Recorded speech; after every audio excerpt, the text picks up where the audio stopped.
மகாஜன பதங்களின் எண்ணிக்கை எத்தனை? 16. இந்தியாவில் முதலில் பேரரசை உருவாக்கியவர்கள் யார் அப்படின்னா நந்தர்கள்.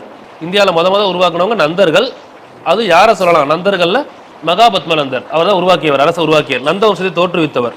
மகாபத்மநந்தர் பிளஸ் 8 மகன்கள், 2 பேரையும் சேர்த்து என்ன சொல்லுவாங்க அப்படின்னு கேட்டீங்கன்னா மொத்தமா நவநந்தர்கள் அப்படின்னு அழைச்சிருப்பாங்க. நந்த வம்சத்தில் சிறந்த அரசர் யாருன்னு கேட்டாங்கன்னா தனநந்தர்.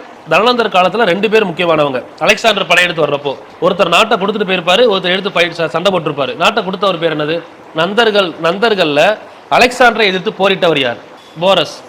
அலெக்சாண்டர் நாட்டை கொடுத்தவர் 2 பேர் இருந்திருப்பாங்க. இதுல முக்கியமான வந்து பாத்தீங்கன்னா போரஸ் வந்து தனநந்தர் காலத்துல முக்கியமான அரசர், அலெக்சாண்டரை எதிர்த்து போரிட்டவர். இன்னொருத்தர் இருப்பாரு, அவர் நாட்டை கொடுத்துட்டு போயிருப்பார் அலெக்சாண்டர்கிட்ட. இது நம்ம புக்ல இருக்காது, தனநந்தர் இருக்கும் புக்ல. நந்த வம்சத்தின் கடைசி அரசர் தனநந்தர், அவர் காலத்துல தான் முடிஞ்சிருக்கும் நந்த டைனஸ்டி. தனநந்தர் இவரோட குரு தான் யார் அப்படின்னு பாத்தீங்கன்னா, இவர் காலத்துல வந்து பாத்தீங்கன்னா அந்த இடத்துல இருந்த குரு அப்படின்னா புரோகிதர் யாரு? அர்த்த சாஸ்திரம் எழுதியவர் கௌடில்யர். இவர் அவமதிச்சதுதான் இவங்க தோத்ததுக்கு காரணம். சரிங்களா? கௌடில்யர். அடுத்து நந்தர்களின் ஆட்சி எவ்வாறு அழைக்கப்படுகிறதுனா நவநந்தர்கள் ஆட்சி அழைக்கப்பட்டுச்சு. நந்தர்கள் ஆட்சி வந்து நவநந்தர்கள் ஆட்சி அப்படின்னு அழைக்கப்பட்டது.